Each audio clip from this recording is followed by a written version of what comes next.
folks, how you doing? Welcome back to another episode of Breaking the Fourth. Today's guest is an incredibly inspiring young actor. He was one of the cast of the brilliant National Theatre tour of the Barbershop Chronicles, and he's also appearing in BBC Three's Enterprise. Please give it up for Mr.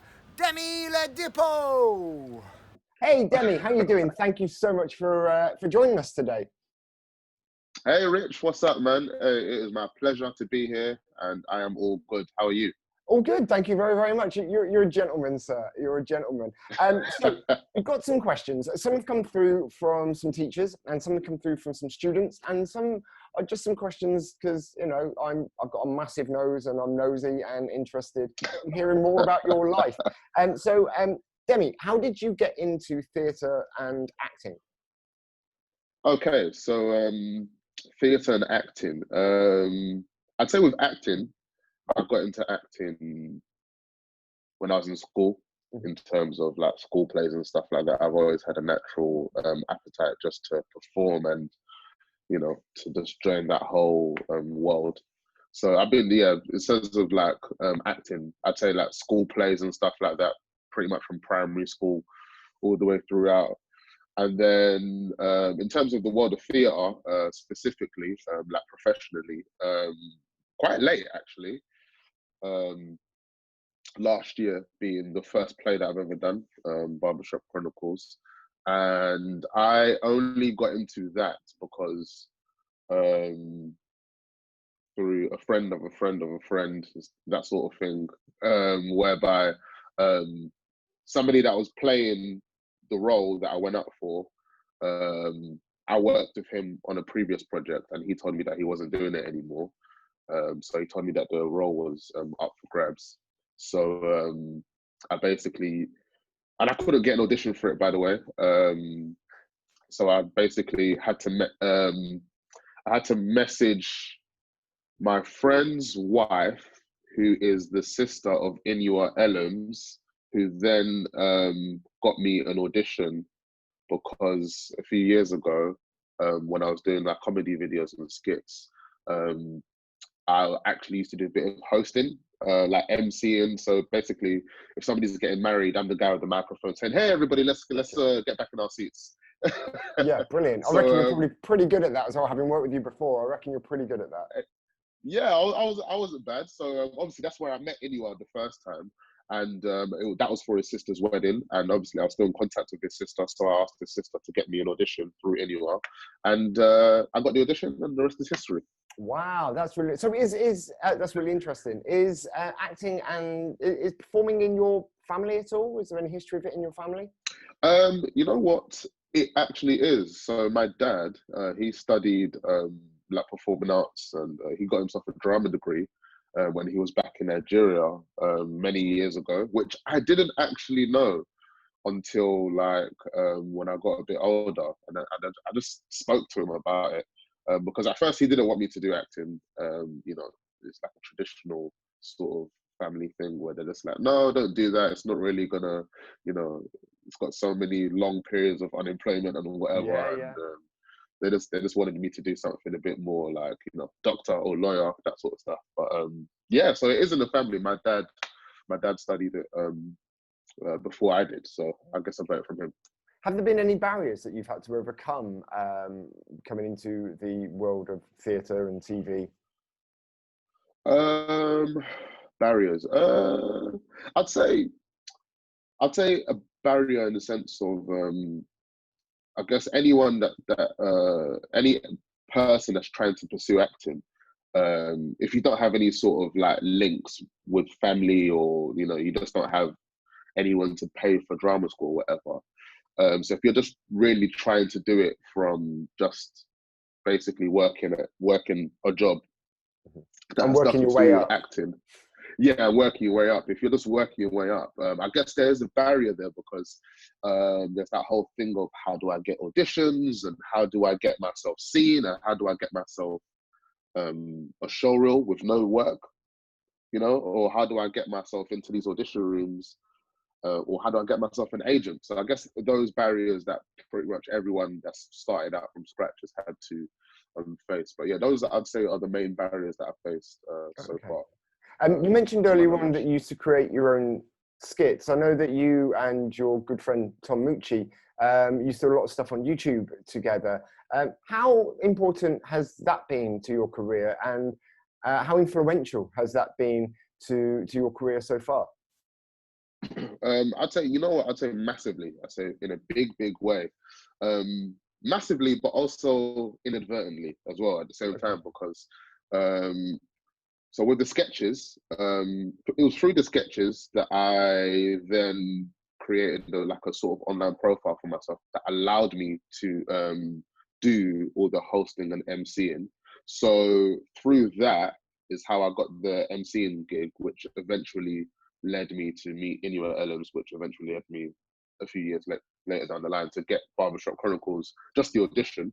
Yeah. And then in terms of some of my other stuff I've done as well, the TV show that I did, Enterprise, which was created, which was created by my friend Kayode Wumi.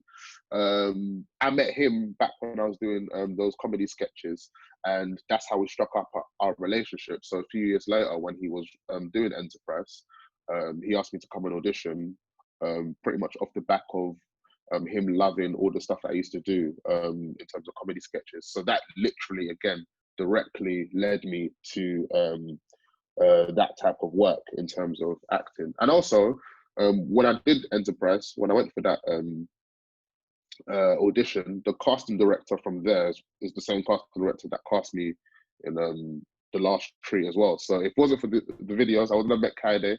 And if it wasn't for that, I wouldn't have got Enterprise. And if it wasn't for that, I wouldn't have got Last Tree. So in a way, directly and inadvertently, the videos have led me to the start of my professional acting career.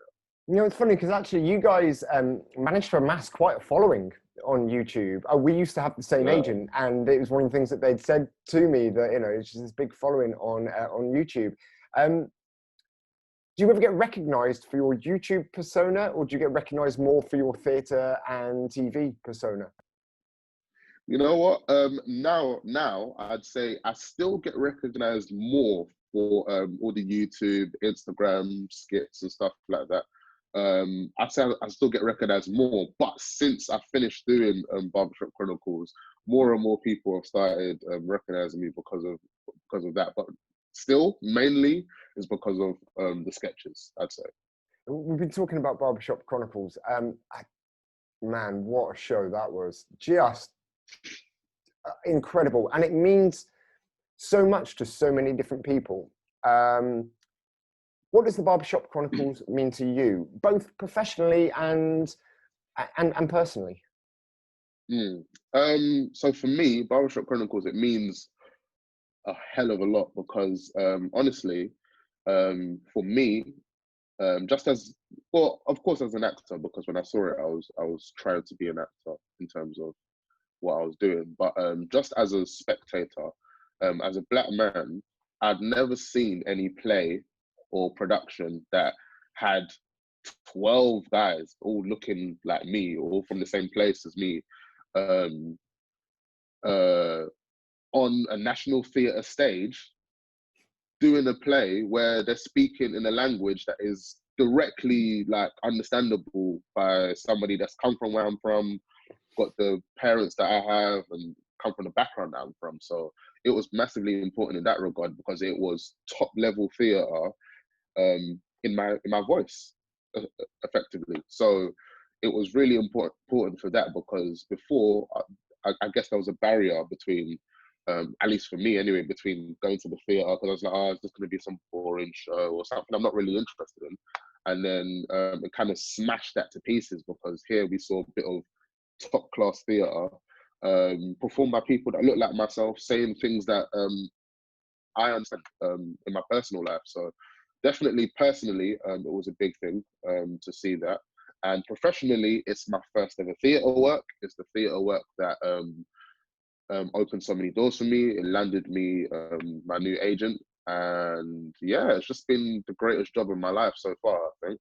Oh man, that's So, yeah, really nice to hear. They say that actors are only happy for 5 minutes at a time, and that's the 5 minutes when they when they get the phone call to say they got the job. And then as soon as that 5 minutes is over, they start to sort of go, oh God, I hope I don't have to work too hard. I hope we're not doing too many I hope people are nice. But it seems like this is a job that has just really, made you incredibly happy. Yeah, definitely. It is kind of true what you said with the first 5 minutes. It's weird. It's a weird thing. Like, you get the call, you're just like, I got the job, yay! And then for 5 minutes, you're like on cloud 9. And then after that, you start thinking about, okay, I've got to learn all the lines. I hope I don't mess this up. I hope I can do it. Yeah. Exactly. I hope I can do it. Exactly. It's weird. It's a weird imposter syndrome is what they call that. Totally. Have you experienced much? Because having worked with you quite a few times, you strike me as being laid back with an absolute confidence, and I don't mean, when I say laid back, I mean hardworking, but I mean that you just seem to ooze with the world around you. Do you suffer from imposter syndrome? Because that would surprise me I know I do, but it would surprise me about you. Well, I would say in the very beginning, definitely, because I think that's more because it was my first ever theatre job.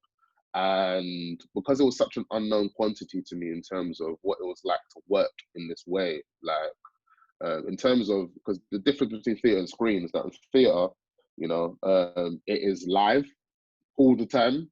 There's no cuts. There's no let's do that again. There's no let's get Demi's close up now. No, it's all show, start to finish show. So I guess I was having imposter syndrome there, just telling myself, oh, can you really do it? Are you going to be found out? Are you a fraud? Have you been coasting all this time? So yeah, definitely I've had it before, but I'd say generally not anymore, I'd say. That's really nice, because I'm sure it's great for everybody at home to know that somebody who is as successful as you has sort of fallen victim to that sort of lack of self-confidence maybe in the early stages of your career, and that it's something that you can overcome. Definitely. It's definitely something you can overcome. It's just a matter of, honestly, the biggest way to overcome imposter syndrome is to actually just do whatever it is that your brain's telling you that you can't do. Yeah. And you will surprise yourself. Yeah. I think we sell ourselves short quite often, don't we? And actually, short. If we dare to try, and even if we fail, you've learned something from that failure. Exactly. That's the thing. That is the thing as well. It's like, okay, being afraid to fail is one thing, but, nothing worth doing is easy. No. It's really that simple. No. So you just have to do it.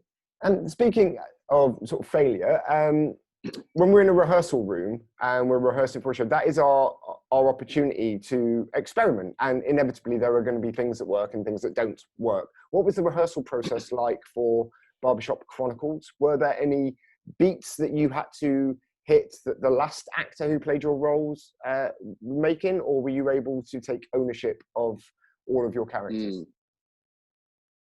It was actually quite an interesting rehearsal process, because it's a unique position to have actually watched the play that you're now in the sense that, I watched Barbershop, but I watched it probably 2 years before I actually did it. So it wasn't fresh in my head anymore. So I didn't have to worry about copying or trying to live up, or just trying to reproduce anything. I very much did everything in my own voice, in my own style, in my own manner, because effectively that's the stuff that makes me what I am. So there was no worry there. And in terms of like being able to make mistakes in the rehearsal room, it was such an experience. Rehearsal is probably one of my favorite parts of the process. Only comes second to performing, because it's just, you could do whatever you like, whatever comes into your head. You can try anything, and if you have a really good cast, everybody's just very much supportive of trying to try new things. And if you have a great director like I did, Bijan Shabani, shout out, he will encourage you, or she, sorry, he or she will encourage you to try anything and to fail and because in those failures you can take something out. It's like, oh, that was amazing, but let's pull that back a bit and let's try this. And then so you got something new and you got something else to work with now. So it's yeah. I guess it's as important to know what not to do as it is to know what to do. Exactly. So important to find it. And the only way you'll find out is by trying stuff, you know. Were there any moments that you were trying to hit that the previous actor had hit? Were there any moments that you were trying to recreate, or were you wanting to take complete ownership of your roles? So yes. So I would say that I took full ownership on all the characters that I was able to portray. But there's one thing that I wanted to not recreate, but maybe just have a similar effect, because when I watched it, scene 6 in Barbershop, which is the big monologue story where Mohammed, this larger than life, braggadocious, very arrogant, clever as well, larger than life character. He's telling this story about the differences between dating black women and white women. And this is where he's met the lady in the club. Yes, so he tells a story about a lady that he met in a club. And when I first watched it, it was so funny. It was like almost like a comedy stand-up routine. So for me, I knew when I got the role that I'm gonna have to, there's a huge comedy element in that particular scene that I would have to hit. And as a person that loves comedy, that's made so many comedy skits and stuff in my life, I have a huge respect for comedy. So I knew that I had to deliver in that regard. So I would say I tried to recreate just the level in terms of what I felt I watched. You know, not in terms of what was said, because in that scene there is quite a lot of ad-libbing that I added in, because again, I had a great director in Bijan who used to just tell me, do whatever you want, say whatever it is that's on your mind that you feel will add to this scene in terms of what will make all your boys laugh. Because he basically said, the way the scene's set up is, he's in a barbershop, there's a bunch of guys around him. He said, make them laugh the way you would with this story, and but still also stick to the body of the story. So tell the story, but also make everybody laugh their heads off. So yeah, I think to tackle that character, for me, you got to tackle it in the way that you're telling the story to your boys, and you're trying to make them laugh, but you want them to understand your point at the same time. It's funny because actually, difficult. Sorry, no, sorry, go on. And it's funny actually because we have had an email from a teacher from Brookfield School in Reading, and one of her students, Michael, went to see the Barbershop Chronicles and was pretty inspired by your performance of Mohammed. And he was so inspired, he's actually chosen to take that monologue and do it for his exam piece at school. Oh, which, wow. I've got to imagine, it's got to feel quite good hearing that as an actor who's kind of inspired somebody to do something like that. Do you have any advice for him about how maybe to, I mean, I know you kind of hinted on making your boys laugh and things like that, but do you have any other advice on maybe how to approach that monologue? My advice for approaching that, first of all, great choice, fantastic monologue. I hope you do great. I'd say what you'd want to be looking for in that monologue is, first and foremost, treat it as though you have a huge microphone and everybody in that building, let alone the room, everyone in that building is listening. You have their attention, and they are dying to hear it. And you enjoy that. You enjoy that as well as Mohammed. You enjoy the fact that these people are waiting to hear this story. You know, this is the highlight of their day and you're about to deliver it, you know? And it's fun, it is sexy, it's daring, it is ridiculous. And above all else, I've said it already, but it is fun. Just have fun telling that story, and live the story, walk through it, physically embody every single different part of the story that you're telling, because that way you get to convey it in a way that it's very visceral for people. And when I say that, I mean that they can almost put their hands on the story. They can see the story being played out in front of them.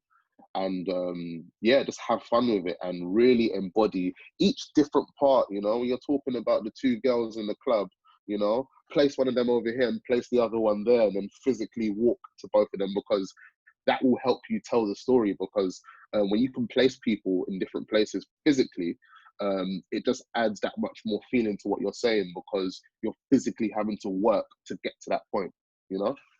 Yeah, I mean, And man, that's yeah, incredible advice. thank you. Thank you. Honestly, it's just what I was, just exactly what I was doing when I was performing it last year. With hindsight, what advice would you give to a younger Demmy about to kind of get into this industry? Is there any advice that you'd give yourself? Anything with the benefit of hindsight?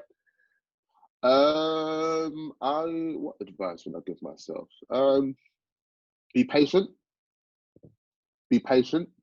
I would say be patient. Probably just more, just like reassuring things in it. Because I remember when I was younger, I was very, very just like, you know, again, like I mentioned with the barriers, I was just very much thinking, how the hell am I going to get into this industry? Or how the hell am I going to get an audition when I don't even know who casting directors are? I don't know anything about anything. Be patient, network with people. Not everyone, because some people you'll network with them and then nothing comes of it. But, you know, it's not about that now. Yeah, network with people, be patient, and believe in yourself. That's Mainly, really, those are the main and sort of roll with the things I'd punches, I say. guess, because there are going to be rejections to this Mhm. industry, into this life. Have you ever been up for a job and not got the role? Yeah, the majority of the time, How does that you feel? know, it feels, honestly, I can say there's only one time in which I've gotten a job that I was actually genuinely hurt. Not genuinely hurt, but I was just like, oh man, I really wanted that Yeah, role, because it's just because I had such a great audition for this. right. Yeah. And the casting director, they were loving me, and the director was loving me, and I just thought, wow, this is it. This is going to be my big break. This is going to be it. So I think I placed way too much weight on that audition, and that's why that rejection really bothered me. But generally, it's fine. You know, the main understanding is that I've acquired over the last couple of years is that it's not about your talent. Most of the time, it's not about what you can do or what you can't do. It's about the fact that you know, the casting director and the director and the producer, they have their idea of what they're looking for. And no matter how talented you are or whatever, if you don't fit exactly what they're looking for, they're going to go with what fits. And it's not a slight on you or your talent or your abilities. It's just a matter of, you know, right person, wrong time, Yeah. that sort of thing. Yeah, You and know? it's that thing that I'm a big believer in, that there's nobody in the world that's better at being you than you. And although that sounds like a Yeah. really cheesy cliche, it Yeah. is It's true. bang on though. It's Yeah, so true. Yeah. and they want to see you.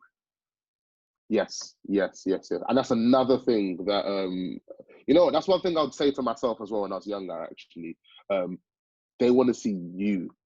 Be you. Continue being you. Don't try and be any sort of, oh, but this is what I think they're looking for. This is the sort of actor. No, you have your own unique quirks and look and way of speaking and all these other things, you know. And at the end of the day, somebody has to do it. Yeah. Why not you? And ultimately, in an audition, they really want you to get the job. Nobody wants to sat experiencing a really awkward situation. They're That rooting is for you. another thing. Yes, that is another thing that a lot of actors, a lot of young actors, it's hard to get your head around the fact that, so what, they want me to get the job? Yeah, they want you to have the best audition that they've seen all day. Yeah. Every single time you walk in the room, they want you to do a great job, you know? No. So whilst you're there thinking, oh, they hate me, they want me to get out of the office. No, they invited you here because they've seen something that says to them, maybe this guy can do it, or maybe this girl can do it. Yeah, you're there on And merit. exactly. So once you're in the room, they want you to do a good job. Do it. So, last question, Demi. What's next? Is there anything in the pipeline? I know it's a bit difficult at the moment with lockdown and the theatre industry sort of. Well, there being no theatre industry at this moment in time. Yeah. But is it back to making your own content for a short period of time, or are you writing anything at the moment, or is you won't be able to say, which I completely appreciate? Yes. So, what's next for me? Well, somehow in lockdown, I've managed to get some new work. So I filmed a feature film that's going to be coming out. It's all kind of set within lockdown, but that's going to be coming out. I don't know when that's coming out actually, but I imagine it won't be too long. And then there's a TV show that hopefully I'll be filming at the end of August. That will be on Channel 4. I can't talk too much about that because not allowed. But also on top of that, I'm writing as well with my good friend Tom. We're writing a sitcom. We're writing a pilot for that. That's for BBC. And then other than that, it's just been the odd audition here and there. And other than that, I've just been trying to, just relax during the lockdown, not do too much. And in terms of the online content, I won't be making a return. Well, I say that now, but I might change my mind tomorrow. But yeah, for now, I won't be making a return with the online content. I'm very much enjoying watching all the newer, younger sketch artists doing their thing out there. So it's nice. Yeah, now, can you see an influence in from the work that you've done in sort of the newer work that's coming out on YouTube? Or is that? Answer this as modestly as possible, Demmy. You know what? I have to be modest in this way, but yeah, it's clear. I can see it in quite a few young. But you know what? Honestly, the way I see it, art is, once you put art out there, any person can look at it, take inspiration, and reproduce or create new things that are born from something else, and I don't mind it. So I love it actually. I think it's beautiful because I too also see things and get inspired and want to make things that might have a hint of what I've seen before. So I've seen some of the stuff that we've done influence other people's work, and long may it continue. It's really flattering. That's brilliant. That is really, really cool. Demmy, thank you so much for spending some time with us today. I think you've probably made quite a lot of people happy with this interview, and it's lovely to have somebody as inspiring and actually somebody who's just a genuinely really lovely person come and have a chat with us. If people wanted to find you on the socials, where can they find you? Yes, so you can find me on Instagram. I believe it is DEMZ_lad, Dems lad, and then on Twitter it is Demmy_lad. DEMMY_LAD. So that is Dems lad on Instagram, and then on Twitter it is Demmy_lad, DEMMY_LAD. How awesome was Demmy? Demmy, thank you so much for giving up your time and all that brilliant advice for all of our viewers during lockdown. You're an awesome human being. Thank you so much. Folks, if you're enjoying these videos, please don't forget to give us a like and a subscribe. It would help the channel massively, and it allows me to keep producing lots of content. Thank you so much, and until next time, see you later.